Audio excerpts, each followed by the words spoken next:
Girivaradhari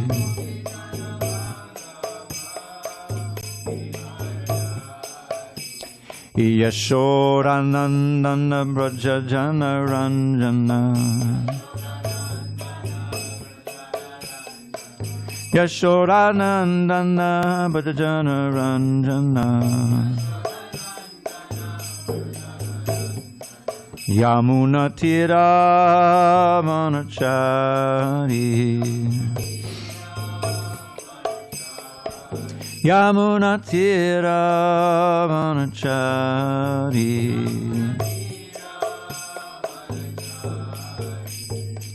Hare Krishna Krishna Krishna Hare Hare Hare Rama,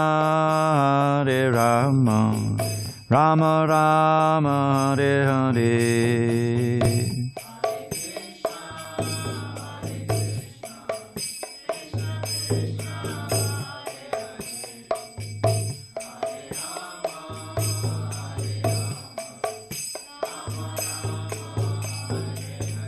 Hare Krishna, Krishna Krishna Hare Hare Hare Rama Rama Rama Hare Hare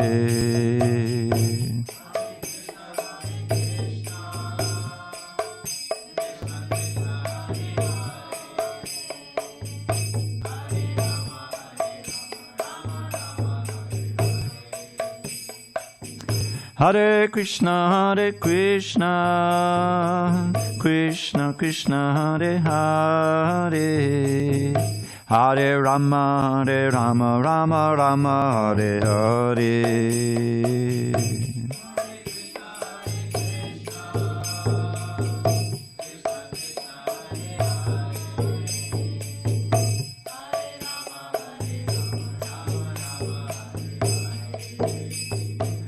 Jaya Radha Madhava Kunja Vihari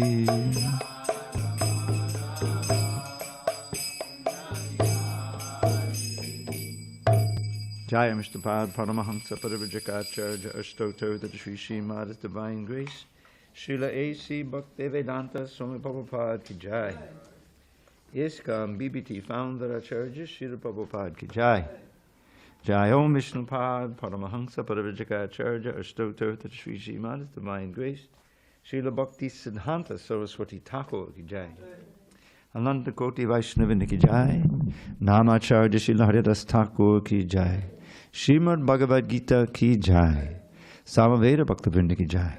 All glories to the assembled devotees. All glories to the assembled devotees. All glories to the assembled devotees. All glory to Sri Guru and Gauranga. Okay. All righty. Om Namo Bhagavate Vasudevaya. Om Namo Bhagavate Vasudevaya. Om Namo Bhagavate Vasudevaya. Okay. On this 18th day of August 2025 in San Diego, we're reading from Srimad Bhagavad Gita as it is, translation and commentary by His Divine Grace A.C. Bhaktivedanta Swami Prabhupada. And we are in chapter 7. We ask you not to put that on the floor, Prabhu. Hare Krishna. Yeah, just take, that's okay. Yeah, just hold on to it. We are in chapter 7, text Knowledge of the Absolute, text number 17 at the bottom of page 325. 16 we're doing? I'm sorry. 16 in the middle of page 324. Chatur Vidha Bhajante Mam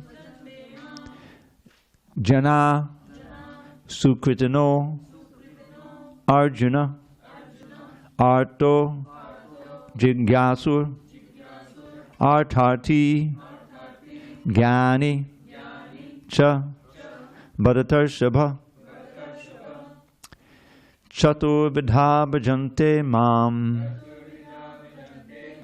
jana sukritanarjuna arto jigyasarartharti Jnani cha bharatarshava Chaturvidha bhajante mam jana sukritanarjuna arto jigyasarartharti Jnani cha bharatarshava Chaturvidha bhajante mam Jana sukritanarjuna arto jigyasarartharti Jnani cha bharatarshava Tapasi Jai. Chaturvidha bhajante mam Jana sukritanarjuna arto jigyasarartharti Jnani cha bharatarshava. Daniel. Chaturvidha bhajante mam Jana sukritanarjuna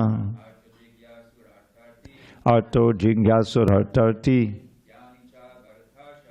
Jnani cha bharatarshava. Nagi, you try? Chaturvidha bhajante mam Jana sukritanarjuna arto jigyasarartharti Jnani cha bharatarshava. You want to try it, Prabhu? Go ahead. Chaturvidha bhajante mam Jana sukritanarjuna arto jigyasarartharti Jnani cha bharatarshava. Go ahead. Chaturvidha bhajante mam Jana sukritanarjuna arto jigyasarartharti Jnani cha bharatarshava. Chaturvidha bhajante mam Jana sukritanarjuna arto jigyasarartharti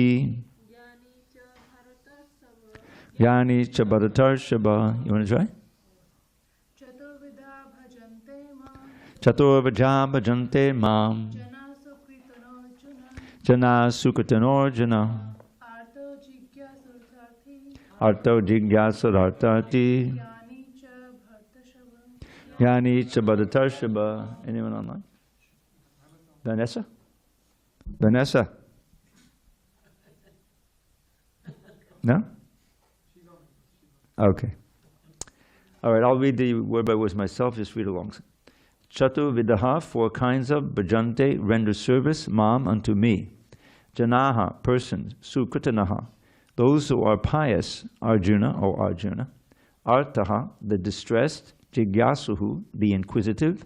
Arta-arti, one who desires material gain. Jnani, one who knows things as they are. Cha, also. Bharata Rishabha, O great one amongst the descendants of Bharata. Translation. Krishna says to Arjuna, O best among the Bhāratas, 4 kinds of pious men begin to render devotional service unto me. The distressed, the desirer of wealth, the inquisitive, and he who is searching for knowledge of the Absolute. Purport. Unlike the miscreants, these are adherents of the regulative principles of the scriptures, and they are called sukritina, or those who obey the rules and regulations of scriptures, the moral and social laws, and are more or less devoted to the Supreme Lord.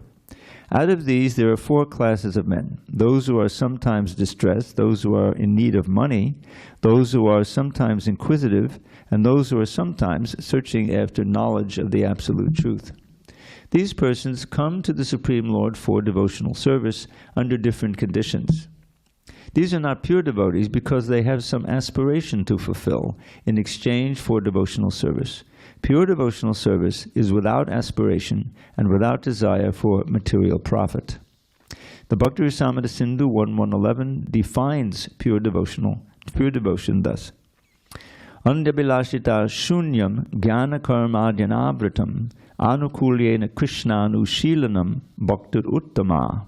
One should render transcendental loving service to the Supreme Lord Krishna favorably and without desire for material profit or gain through fruitive activities or philosophical speculation. That is called pure devotional service. When these four kinds of persons come to the Supreme Lord for devotional service and are completely purified by the association of a pure devotee, they also become pure devotees. As far as the miscreants are concerned, for them devotional service is very difficult because their lives are selfish, irregular, and without spiritual goals. But even some of them, by chance, when they come in contact with a pure devotee, also become pure devotees. Those who are always busy with fruitive activities come to the Lord in material distress and at that time associate with pure devotees and become, in their distress, devotees of the Lord. Those who are simply frustrated also come sometimes to associate with the pure devotees and become inquisitive to know about God. Similarly, when the dry philosophers are frustrated in every field of knowledge, they sometimes want to learn of God, and they come to the Supreme Lord to render devotional service, and thus transcend knowledge of the impersonal Brahman and the localized Paramatma, and come to the personal conception of Godhead by the grace of the Supreme Lord or his pure devotee. On the whole, when the distressed, the inquisitive, the seekers of knowledge, and those who are in need of money are free from all material desires, and when they fully understand that material remuneration has nothing to do with spiritual improvement, they become pure devotees. As long as such a purified stage is not attained, devotees in transcendental service to the Lord are tainted with fruitive activities, search for mundane knowledge, etc. So one has to transcend all this before one can come to the stage of pure devotional service. Om jnana timirandasya jnanandana shalakaya Chakshur unmilitam mena tasmai Shri Gurave Namaha. I was born in the darkest of ignorance, but my spiritual master Srila Prabhupada opened my eyes with the torchlight of knowledge. I offer my humble obeisance unto him and all members of Sri Parampara, the disciplic succession. So as always, it pays to look at this verse in context. So if we go back, it really begins in text 14, which is a pivotal verse in the Bhagavad Gita. I'll skip to Sanskrit. This divine energy of mine, says Krishna, consisting of the three modes of material nature, is very difficult to overcome. That very has been added in there. But those who have surrendered unto me can easily cross beyond it. So then he describes who doesn't come. Those miscreants who are grossly foolish or are the lowest among mankind, whose knowledge is stolen by illusion, and who partake of the atheistic nature of demons, do not surrender unto me. And then today's verse, enumerating those who do come to him. O best among the Bhāratas, four kinds of pious men begin to render devotional service unto me: the distressed, the desire of wealth, the inquisitive, and he who is searching for knowledge of the Absolute. So the key word here in these 16 and 15, one is dushkritina, and this is sukritina. Sukritino, you see there's a plural there. Those who are pious. So the impious fall into those four categories of mudha, complete fools, the naradama, the lowest among men, maya pratyajnana, those whose knowledge has been stolen by illusion, and the out-and-out demons. So at least these sukritinas, they approach Krishna. They may do so with material motivations. And as long as they have some material motivation, they cannot reach the ultimate goal of bhakti, which, as Prabhupada, he quotes this nice verse from the Bhakti Rasamrita Sindhu, Anya abhilashita shunyam, means devoid of all other desires, any material desires, not mixed up. In other words, in Vedic culture, if you want to go to heaven, you can worship the demigods. You should worship Indra. There's all kinds of wonderful mantras and things you can do, right? And you may succeed if you do it right, just right, and go to the heavenly planets. go to Indraloka. But as Krishna says in the 9th chapter very distinctly, Chine punye martya lokam vishanti. You're getting pious credits. It's almost like a bank, you know. You're performing these sacrifices. You may be doing some charity work, you know, some kind. So this is all good karma, but your underlying desire is to get to that position where you can enjoy it like anything in the loka. So Krishna says in the 9th chapter, I forget the actual number of the verse, but he says those who worship me indirectly will worship the demigods, drink the somaras, you know, like it. And if some of them, not all of them, if they really do it right, then they can go to Indraloka. And how does it go? I forget the Sanskrit, but there they enjoy godly delights. But then when the pious credit is used up, chine punye matya lokam vishanti. You come back to this world. It's not just to this earth, it's to this world of death, matya lokam. So really, what do you get? You're just going and coming. You haven't really made any advancement toward going back to Godhead to actually achieve the ultimate goal of life. So Krishna, you know, several places he criticizes that. So here now he's telling about the 4 kind of pious people who do come to Krishna, and then they can become purified. Once they're in association with Krishna's devotees, pure devotees, then they can discard these material motivations and actually have the ultimate spiritual motivation, which is simply to love Krishna, you see, attain that state. And if Krishna wants us to stay here, that's okay, as long as he allows us to keep loving him and stay conscious of him. This is really the pure devotee. Purest devotees, they don't even want liberation, you know. Lord Chaitanya, you familiar with Lord Chaitanya, Shikshastika and things? He has these 8 verses in instruction on the holy name, and one of them speaks to this. What he doesn't want, he's approaching Krishna, and he's teaching us because he's Krishna himself. He says, Nadanam, nasundarim, kavitam va jagadish kamaye, mama janmani janmarishware bhavatan bhaktida hoitakitui. Now the fact that he says birth after birth, what does he want? Pure devotion to your lotus feet. That means he doesn't want liberation. The liberation may come, but he's not after that. So he doesn't want wealth, he doesn't want followers, he doesn't want a beautiful wife, or sometimes the Sundarim, Bhakti Vinod, he pairs that with the Kavitam, meaning very beautiful and attractive knowledge and erudition. That's also not something. All of these material things. He simply wants pure devotional service, birth after birth. That's what we're aiming for. So, so Krishna, now it all goes back to that verse 14, where Krishna says, Daiviyesha gunamahi mamamaya dorotyaya mamevaye pabodinte mayametang tarantite. Says this energy of mine, which is composed of the 3 modes of nature, you know, gunamahi, is divine because it's connected to me. So Daiviyesha gunamahi mamamaya, it's mine. I'm in control of it ultimately. And duratyaya is very difficult to overcome or to cross beyond, especially on your own. It's difficult enough if you actually follow all the rules, but if just to, I want to get liberation. You know, that's more or less like the impersonalists. They don't recognize the supremacy of the Lord or anything, but they may be Brahman.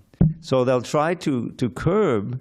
They know the science of the Gita, that it's the material attractions in the mind that keep us coming back and again, and our karma. So, but if they don't have the deity, they don't have the holy name because they don't believe in, Krishna.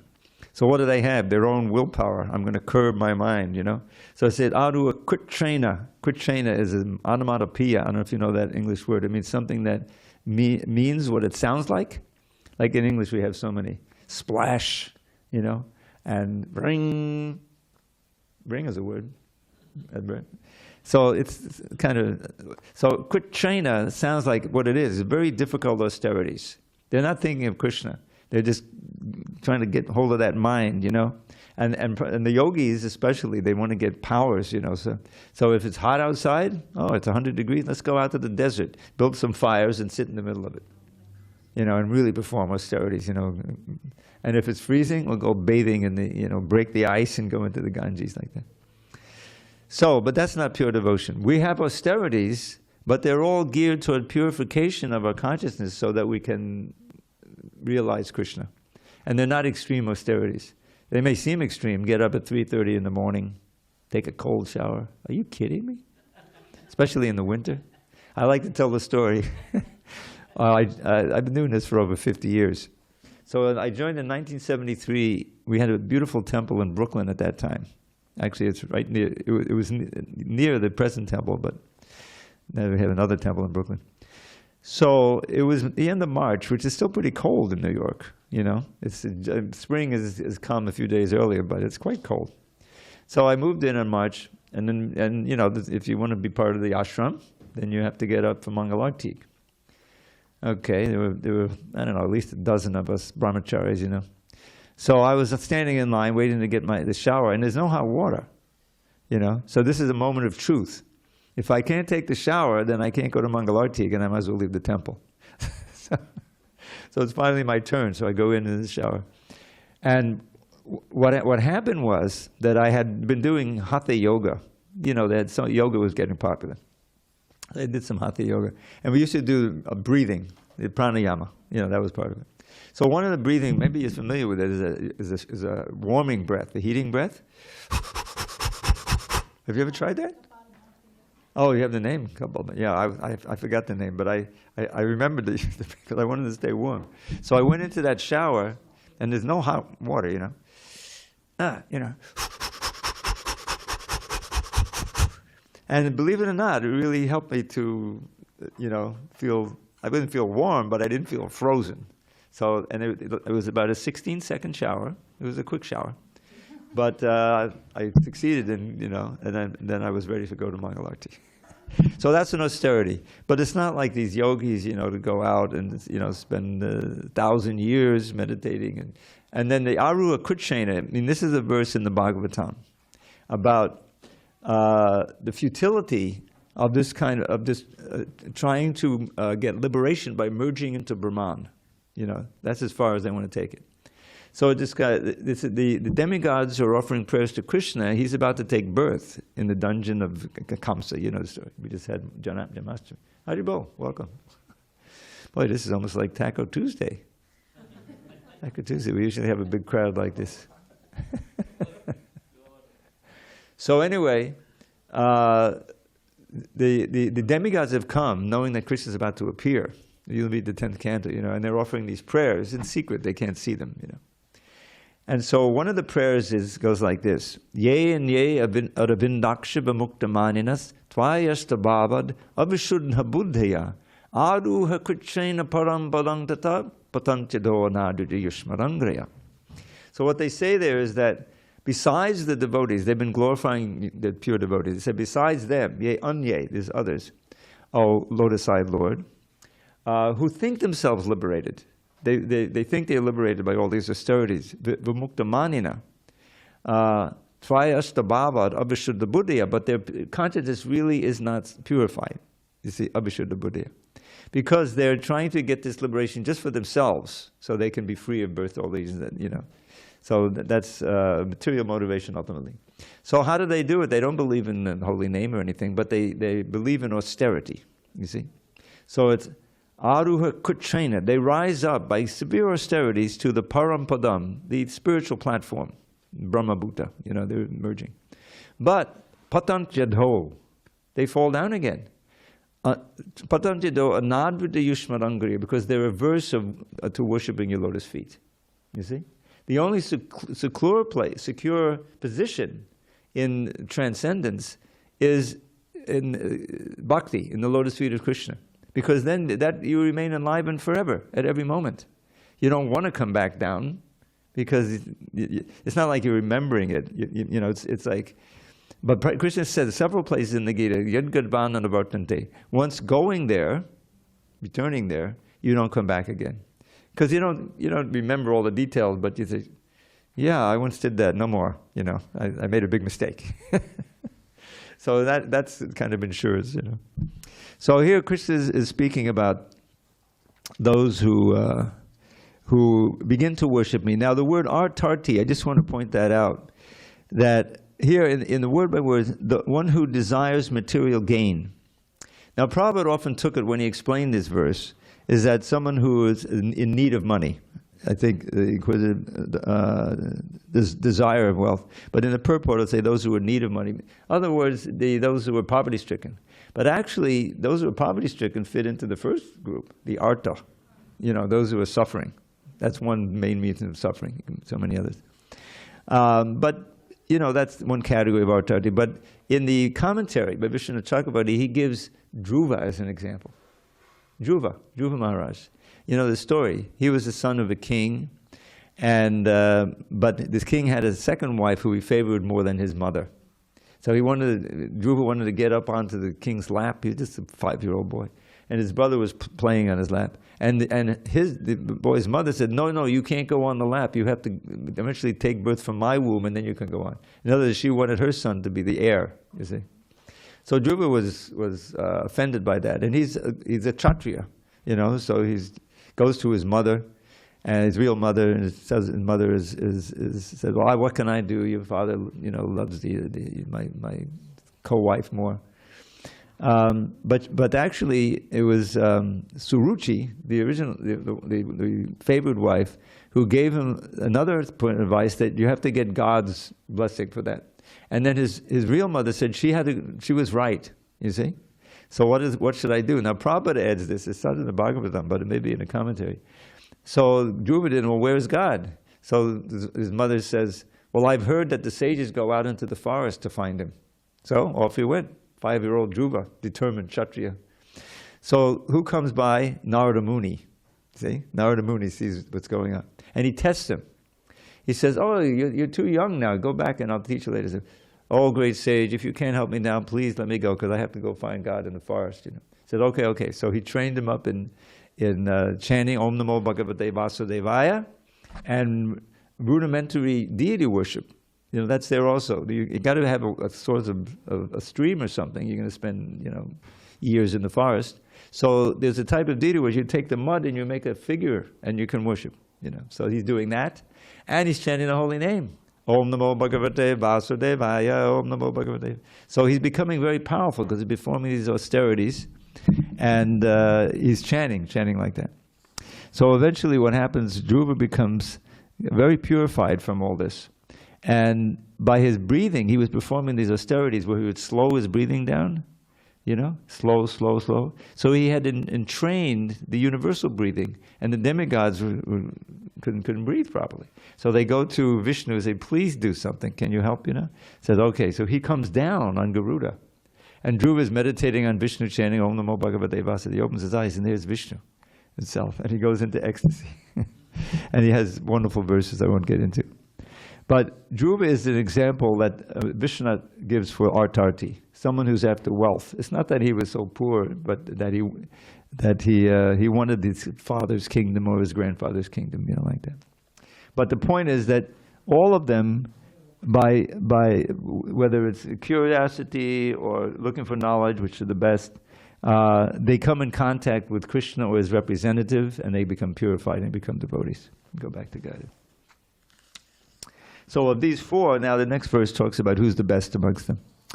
Tesham jnani nitya yukta eka bhakti vishishyate priyo hi jnani no tyartam aham sa chamama priyaha. Of these four, the one who is in full knowledge and who is always engaged in pure devotional service is the best. For I am very dear to him, and he is dear to me. So that is the jnani, is the best one. Purport: free from all contamination of material desires, the distressed, the inquisitive, the penniless, and the seeker after supreme knowledge can all become pure devotees. But out of them, he who is in knowledge of the absolute truth and free from all material desires becomes a really pure devotee of the Lord. And of the four orders, the devotee who is in full knowledge and is at the same time engaged in devotional service is, the Lord says, the best. By searching after knowledge, one realizes that his self is different from his material body.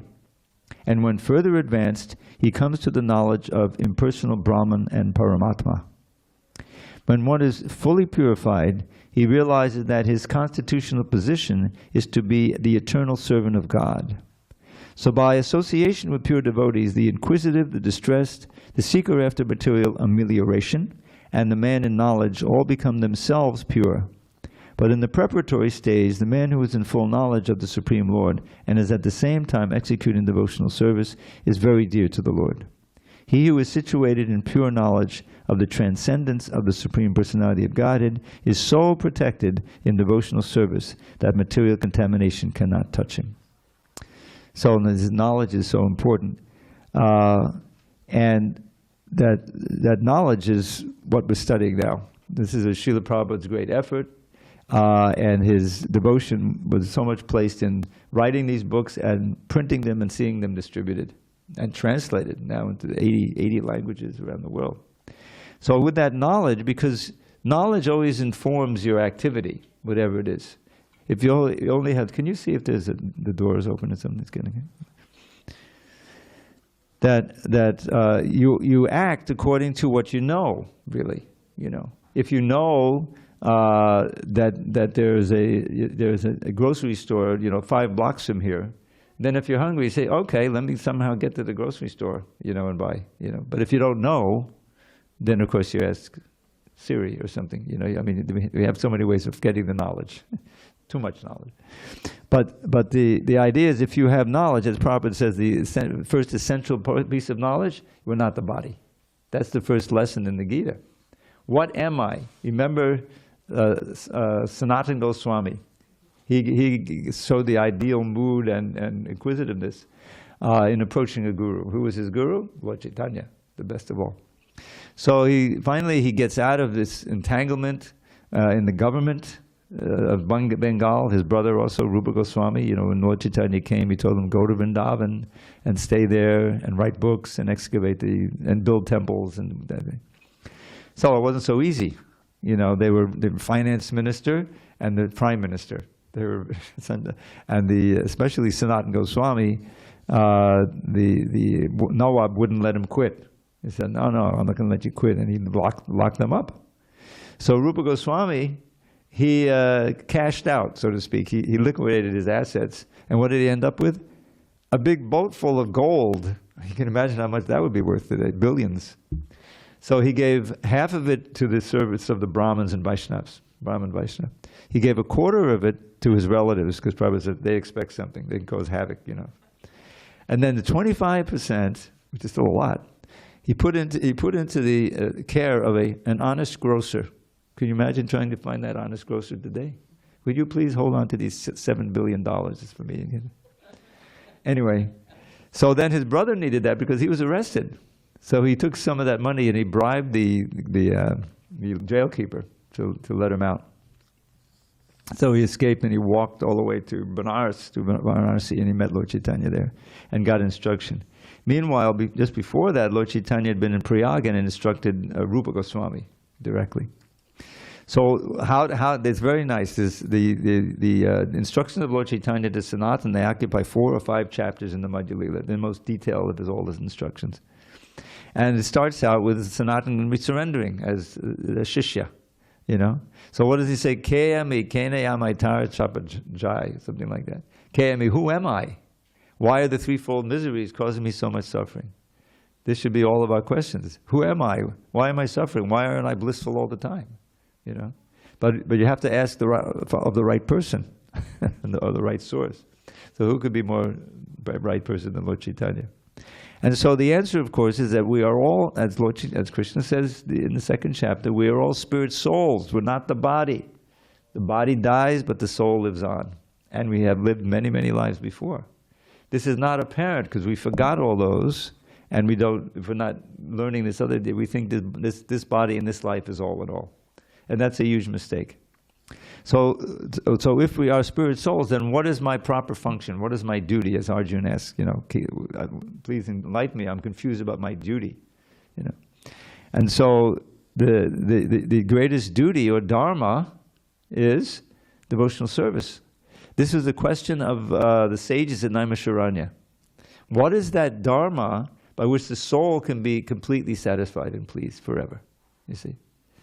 And so the answer was Savai Pungsang Paro Dharmo Yato Bhaktir Arhokshade Ahaitukya Pratayata Yayatma Suprasidati.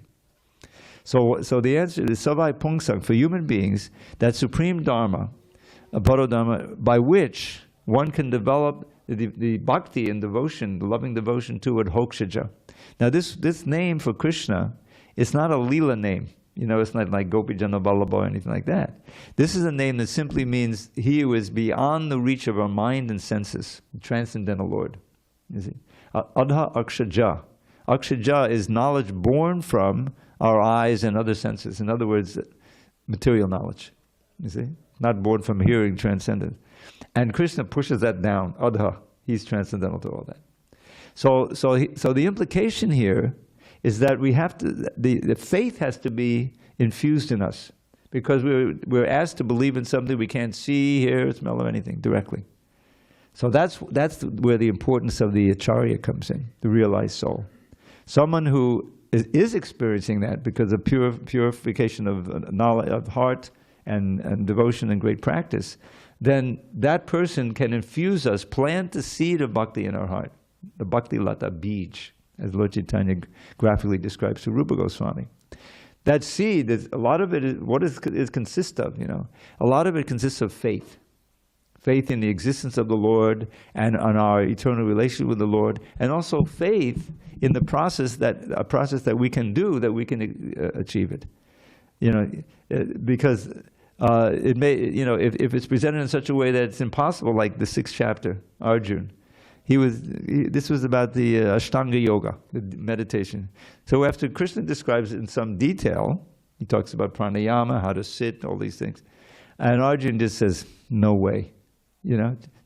I can't do it. Chanchalam hi mana Krishna pramati balabhadridham tasyaham nagaham manye vairi vijaduskuram. So he said, I don't think I can do it. My mind is too wild. It's so powerful. It's like the raging wind of a hurricane. To try to control that mind, and by the way you outlined, seems impossible to me. So Krishna encourages him, no, but even if you fail, no. So he says, no, it can be done, but with practice. So Arjuna said, well, what if I fail? I'll have no standing in any sphere. I would have given up my kshatriyaship and my family life and everything. I've gone to the mountains to practice, but I failed. Now what's going to become? I'm like a riven cloud. I have I blew it. So Krishna says, no, there's no loss. You'll take birth in a wealthy family, pious family, or even better, a yogi family. And so, like that. But Arjuna he's still discouraged. So then Krishna, he speaks a verse that brings Arjuna back. Oh, thank God. Yogi nama visarve sham madgatena antaratmana shradhabam bhajate yomam samay yuktata maha. The best yogi of all, who's one who's always thinking of me within his heart and wishing me with great and transcendental faith and love. Oh, that's me. Arjuna, he loves Krishna. He's a friend of Krishna. So that's very encouraging to him. And then the next verse, the beginning of the 7th chapter, Krishna gives us all a way that practically we can learn to become attracted to him, even by just understanding our own environment. He at the beginning of this chapter, he starts listing the material energies from gross to subtle: earth, water, fire, air, ether, mind, intelligence, and ego. These are all inanimate, but they're Krishna's energies, you see. And so if we can learn to perceive him or think of him by the interaction with those energies, then this is a step forward. So he says, Rasoham apsukantaya. I am the taste of water. Now, if you believe Krishna that, then every time we drink water, you can remember him. Said, oh, I remembered Krishna, you see? Or how about the light of the sun and the moon? What unfortunate day is there where we don't see either the light of the sun or the moon? Maybe in the hospital bed or something. But, so that, another way of remembering Krishna. The fragrance of the earth. So all of these things that we experience every day or very frequently can remind us of Krishna if we remember Krishna speaking. So that's where the faith comes in. That there's a science, because I see at the beginning there's all this list of wonderful in the disciplic succession, all going back to Krishna, Brahma, Narada, Krishna, Brahma, Narada, Shiva, all the way down. And these great souls all believed in Krishna. They all experienced this. When they write, Rupa Goswami is writing these wonderful descriptions of Krishna and the wonderful feelings that are inherent in the gopis and everyone else. Is he just blowing smoke? Is he writing some kind of myth? No, he's experiencing it and he's recording it, personally. So that faith is all important for us to practice and become purified and become fixed in devotional service. So here Krishna he's glorifying the jnani, the one who is in knowledge. Knowledge, we have to distinguish between jnana and vigyan. Jnana means that, okay, I've read the Bhagavad Gita, I remember this verse, and I know. But I haven't experienced directly. I may know that I'm a soul, but have I seen your soul? Have I seen my soul? I can't say I have, But great sages and the realized souls can say that. They can see Krishna. They can see it in their own hearts. What is it? Otherwise, what's the point of the Brahma Samhita? The beautiful verse. Premanjana chudita bhakti vilochanena sandak sadaiva didayesha vilokayanti yang shama sundadam achindaguna swarupam govindamari purusham tamaham bhajan. Now, Lord Chaitanya brought this book back from South India, but it became current in the Gaudiya Vaishnava. So that's the experience is there from the love, from always acting in love and feeling the love for Krishna. He reveals himself, and you can actually see him within your heart. Why would you ever break that remembrance of Krishna if it's giving you so much pleasure? Because you're serving Krishna and he's revealing himself to you. So that, practically impossible, thing you may think at the beginning of bhakti, to never forget Krishna and think of him at every moment, is a result of purification to the point of simply loving Krishna at every moment. Premanjana, your eyes are decorated with the salve of love, of prema. So that's, these descriptions should inspire us to become serious about advancing in devotional service. Always with the idea behind, in the back of our mind, okay, if I don't make it in this lifetime, I'll pick up the next lifetime. Nothing is lost, right? That's a very important point. Because everything material that you may strive for, you're obviously going to lose. So mityu sarvaharas chaham. So what's the point? What's the best investment? We're investing our time, our attention, our wealth.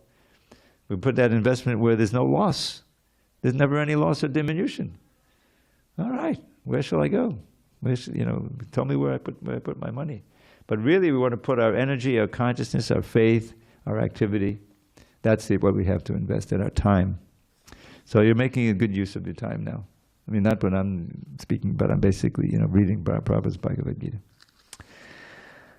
Okay, so we did 17? Yes. Oh, we have a question. Okay. So Krishna says that gopis are the best yogi. Like they are topmost level. Even they've been better than the yogis who are doing tapasya in Himalayas, other places. Oh, totally. And then when Mahaprabhu came, he never instructed his disciples, any of them, to go to Himalaya or something. But his disciples, like all the associates. I'm not sure what you're saying. His disciples what? Like Mahaprabhu's all the servants, the close associates. Yeah. They never gone to Himalaya or something. They never got to the Himalayas. Yes. Why would they go? But still they are the top yogis because they are with the Mahaprabhu. So it seems that bhakti is very cheap and easy, but people are not following it. It may seem from the outside, but it's not cheap and easy, because when you look at it, what is the central mood of this environment that we're in? Just the material environment. It's all based on the ego. Even if you're very poor, it's you're just lamenting, oh, I have nothing. If I only had enough, to pay my rent and eat nicely. But it's all identification of the body. That's the basis of it. So you have to go through the steps of, and be fortunate enough, and you become fortunate enough if you get the association, the association of the pure devotee. Bhagavat Sangi Sangasya. I was looking at this verse today. What is it? I always forget the first line. But he said, even the moment's lavamatra, even the moment's association with the pure devotee is the most valuable thing. Because it diminishes the importance in your mind of anything material. Even running the universe as Brahma, it becomes insignificant. What to speak of Martya Kimutashisha, the things that ordinary things that we think are valuable. So why is that? Because you get inspired be more inquisitive about, who I am, what is my relation with God, is there a God, what is He like, these important questions. Because you see that he's living the life. And you're exposed not only to the pure devotee, but to other devotees. And you see, and so it causes you to recalibrate what the whole mission of your life is, and what the goal of life is. That otherwise, it's simply bound by time. What's the goal of my? Oh, I want to become a civil engineer. Well, how long can you be a civil engineer? Even if you graduate in 25, all right, I got a degree of 50 years as a civil engineer. What about the rest of the time? That goes, that's I can speak for it. When you get older, time goes faster. My God, has it been 53 years already? I've been doing it. Because it's true that devotional life, the time seems to even speed up more, in Krishna consciousness for some reason. But the point is that it's temporary. And if you don't inquire into these eternal questions, then you're dooming yourself to be bound by all these material limitations that you have. You can never really achieve, the ultimate happiness, because it's obvious that sense gratification is temporary. Whether it's eating or something else, it's temporary. And if you overdo it, you're going to get, suffering immediately and ultimately. So is there a pleasure that's not just temporary, that's ever increasing, that's eternal? Seems like a pipe dream. But all the acharyas say, no, it's not a pipe dream. That's for real, Krishna's saying. How many times, what is it that pious sab brahma yogi sukham akshayam ashnute. Sukham akshayam. Enjoying happiness forever. Sukham akshayam ashnute. If your happiness is linking up through devotion to the Supreme Brahman. It says, sab brahma yoga yuktatma. Sab Brahma here means the Supreme Brahman, the Supreme Lord. Yukta, connected. Atma, your soul. Sukham akshayam ashnate. You can ultimately enjoy unlimitedly. So we're after that kind of happiness. But it's interesting that the way to really experience the bliss is to forget about your own bliss.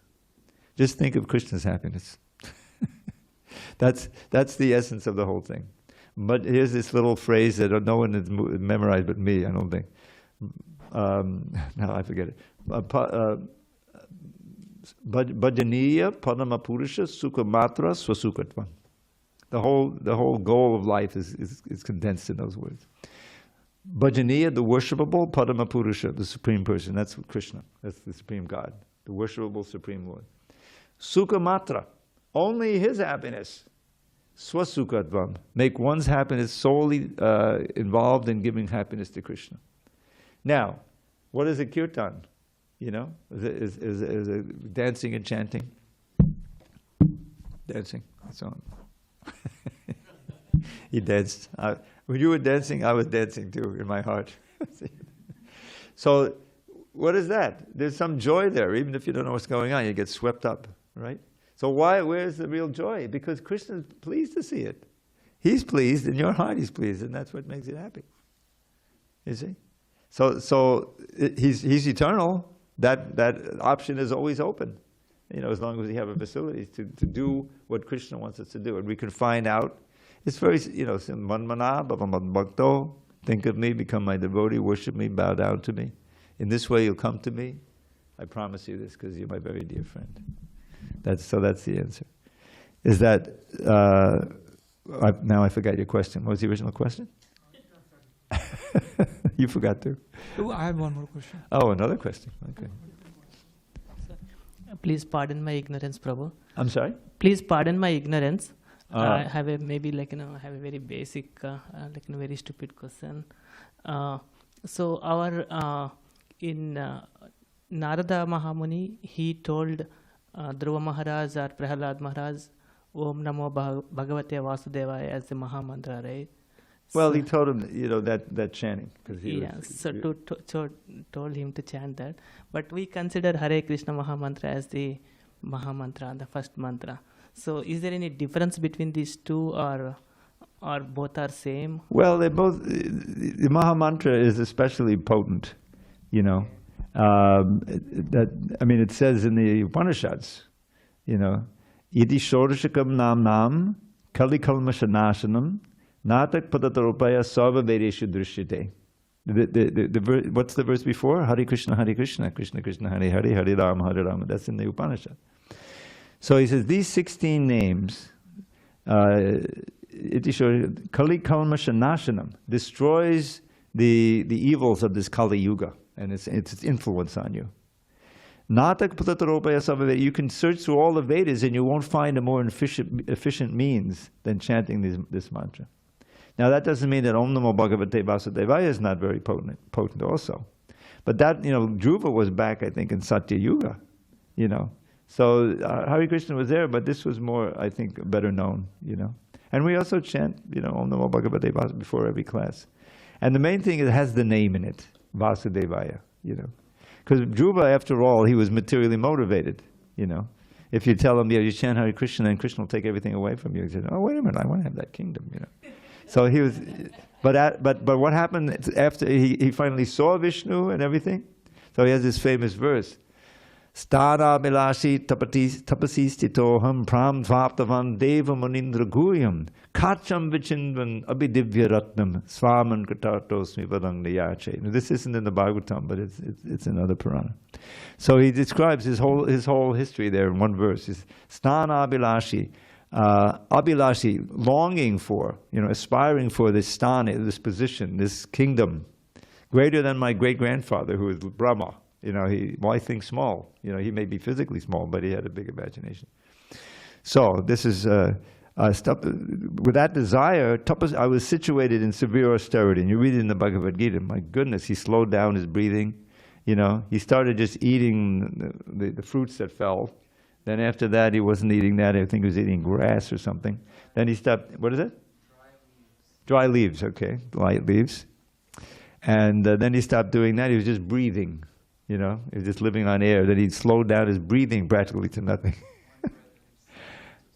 and so he had entrained the universal breathing. And so the demigods were suffocating, and they went to Vishnu, please do something. You know, so he went down personally, and that's what this. So he said, tapasistito, I was situated in severe tapas, so the austerity, desiring that position, that sthana, abhilashi. But now I've gotten you, tvam praptavan, O Lord, Deva Munindra Guyam, who are hidden away even from the great sages, Munindis. So now I realize that Kacham Vichindvan, that Brahmaloka that I was looking for, was no better than broken glass compared to this divine jewel of your darshan, you know. Kacham Vichindvan, I was searching for this kacha. Abhidivya Ratnam, now I've gotten this divine jewel. And so he says, then the last line is very famous, which now I forgot that one. Kacham Vichin Abhidivya Ratnam, Swaman Kritartos Mivadang Liyache. Oh my Lord, I don't want anything else now. I'm completely satisfied just with your darshan. You see, so that is, you know, he because of his determination and his chanting it, you know, he got the result eventually. But then because he had wanted that kingdom, he had to take it. So he also had to rule for like 36,000 years or something. You know, it's his Satya Yuga. So, but of course, at the end, it describes how the Vaikuntha airplane came, I think it's Dhruva, right? And he steps on the head of death and gets into the airplane, and he goes back to God. And he's wondering about his mother. You know, but my mother says, just look back there. She's in another airplane, you know. So, you know, it's a wonderful, you know, very instructive story. Especially that one line. Prabhupada would often call it that one, Swaman Katatos, I don't want anything else. And we can also experience that even in our little Krishna consciousness, that if you really get serious, you get attracted to Krishna. All those other things you used to want, it kind of goes away. I always give the example of McDonald's. I live across from McDonald's now for 25 years. Yeah. And it's not like I said, boy, I wish I could just have some French fries at McDonald's. It's like, are you kidding? I wouldn't go near the place. I mean, I'm near the place, but I wouldn't go across the street. And I point out that a long time ago, when I was 15, 16 years old, we would go bowling every Saturday night, me and my buddies, you know. And one day we see this thing coming up, and it turned out to be the first McDonald's. It would have been our first was made come in America. I said, all right, now before we go bowling, we'll have a French fries and a cheeseburger, you know. Hare Krishna. But, you know, just thinking about that, I said, are you kidding? I wouldn't, you know, it's not like there's a repressed desire anymore, you know, it's just gone, you know. So, Swamin Kritatos Yividamnayache. So you have this, that's what Vairagya develops naturally. That's the verse after the one I quoted in the second chapter. Savaipang sang paroyato bhakti rahakshade. The next verse is Vasudeve Bhagavati Bhakti Yoga Payojataha Janayat Yashu Vairagyam Jnanam Chayadahoitikam. That this devotional service to Vasudeva, Krishna, Bhakti Yoga engaging in, it Janayati generates, same word in English, Janayat generates quickly ashu vairagam, detachment. And also knowledge becomes natural. You don't have to separately start it. Just like this is part of the bhakti program, you know, is studying the Bhagavad Gita. So the knowledge is an essential part of it. You know, knowledge comes. Meanwhile, Krishna is enlightening you within the heart also. So it's the easiest, most practical, and it takes you to the final goal. You know, I mean, you get back to the Satya Yuga, the practice of yoga was there, and all of these things. But they're not getting love for Krishna. You know, even if they go to the Vaikuntha, it's not the same thing. You know, this is the ultimate. Hare Krishna, Hare Krishna. Oh, okay, it's too late. So we have time for half a poem. So I'll give you a short one. Well, not so short. When the moon is invisible, now go back 500 years, you know, there's no electric light. So when the moon is invisible and the sun is down completely, it gets very dark. When the moon is invisible, withered to nil, it's a new moon, and the sun is long gone from the sky, then an ocean of darkness enveloped this world, and the timorous fear they might die. But that thick pall of gloom is at once swept away when the first signs of sunrise appear, and the dawning of day gives assurance to all that in truth there is nothing to fear. In a similar way, when illusion holds sway, and the soul has forgotten his Lord, then the darkness of ignorance covers his heart. Sin and suffering are his reward. But as soon as he says Krishna's name even once, in a manner that doesn't offend, then his ignorance flees like the darkness at dawn, and his sin and his suffering end. So there's nothing to fear, for the sun of the name has appeared with his powers divine.